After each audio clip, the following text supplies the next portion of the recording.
alam niyo po, dahil po diyan sa pag-iimbestiga po kay Vice Presidente mga kababayan at naiipit at naiinis na nga po dahil hirap silang ipaliwanag no?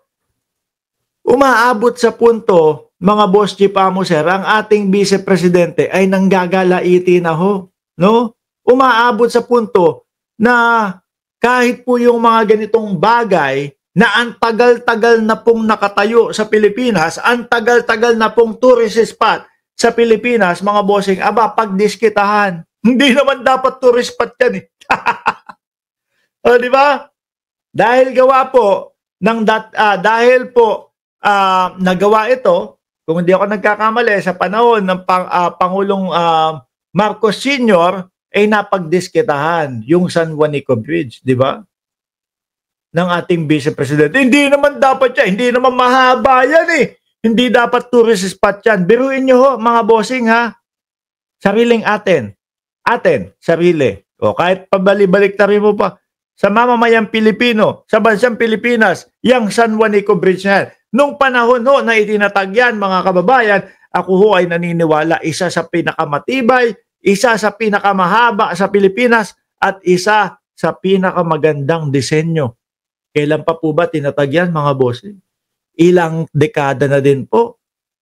Tapos, ang sabi ng ating Vice Presidente, ang tourist spot is yung nasa China. Yung China, Macau, at Hong Kong na tulay.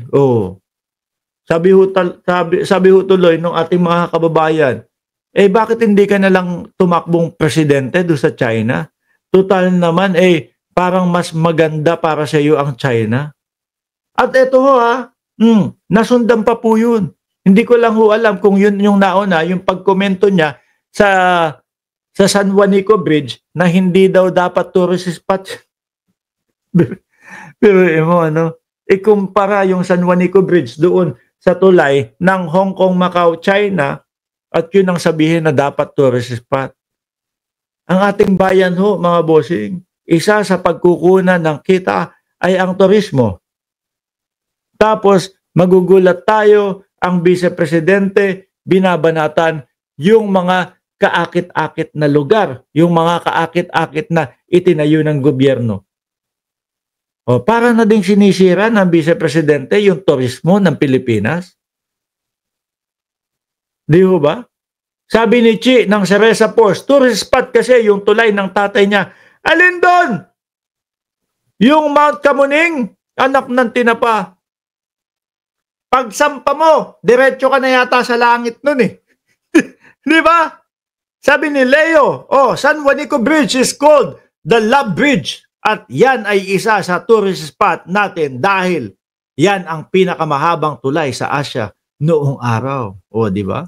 Sabi ni Sunshine Channel, yung bumagsak na tulay. Hindi daw sa mga DDS yun. Hindi daw sa mga Duterte yun. Nung pong inaano yun, itinatayo at binuksan, tatak, Duterte yan. Pero po, nung bumagsak na, hindi na daw po kanila yun. At yung isa, doon sa may proyekto nun, hanggang ngayon, tahimik pa po. Bumagsak ng lahat. Hanggang ngayon, tahimik pa. Pati yung sa Prime Water, wala daw siyang kinalaman. Diba? Si Mark Villar, tahimik lang ho yun, mga bossing. Ako nga ho sa sobrang tahimik ng ng senador na yan, hindi ko alam, nakaupo pa pala Nagulat na lang ako, sabi ko, si Mark Villar, nandun pa yun, nakaupo pa yun. Tahimik, sa sobrang tahimik ko, mga bossing, hindi na natin naramdaman na senador pala. Di ba? At ito ho, may kasunod pa ho yan, mga kababayan. Hindi ko lang sure kung ang nauna bang nagbigay siya ng pahayag na hindi po tourist spot ang San Juanico Bridge, or yung sabi niya na, bakit tayo may mga missile? Kasi po yun yung yun po yung tawag dito, yun yung pinaka sinasabi ng China sa atin. Bakit may missile kayo? No? Nagkakaroon o pinapainit nyo lalo ang tensyon sa West Philippine Sea. Yun po yung naratibo ng China, mga bossing. At mukhang sumigunda lang si Vice Presidente. Bakit may missile tayo? Natural, nakakita mo naman ang ginagawa sa atin ng China. Binabangga na yung ating mga barko. Binobomba ng tubig yung ating mga barko. Ano, ganyan, tunganga lang kayo, Pilipinas. Okay lang yan. No, nililinis lang yung barko. Di po ba? Mga bossing, ang Vice Presidente talaga. Siguro, ma'am, kung mas mahal mo ang China, kung mas mahal nyo yung mga nangyayari at mas maganda para sa inyo ang China, tanong nyo kay Xi Jinping. Baka pwede, dyan na lang kayo tumakbo sa pagka-presidente sa 2028. Malamang sa alamang, baka manalo ho kayo. Total naman po, lalo na sa mga tourist spot, maganda sa inyo yung China kesa sa mga gawa po o yung mga mismong pag-aari ng Pilipinas. Tingnan nyo nga ho ang San Juanico Bridge, mga bossing. Di po ba? Ako ho ay naniniwala na yung Ines Asar galit ni Inday Sara Duterte dahil nga po, kumbaga, hindi sila sanay doon sa tanungan ho nung panahon nung kanyang ama ang nanunungkulan, nung panahon na ang presidente ay ang kanyang ama na si Rodrigo Roa Duterte. Hindi sila sanay sa tanungan about confidential funds, etc., etc. No? Sa kanila ho siguro, lusot na, okay na yan. 51 billion, okay po lang, okay na yan. Ganun, walang tanungan. Biruin mo ba naman, tatanungin ka, questioning ka ng ama mo? Hindi. Di ba? Mukhang malabo yun, mga kababayan. Kaya po, yung mga paano ba natin tatawagin ito? Yung mga sablay ng ating Vice Presidente, actually, bukod sa sablay, wala naman tayong mga nakikitang gawa no? Wala tayong mga nakikitang, ano ba to? Hindi ito.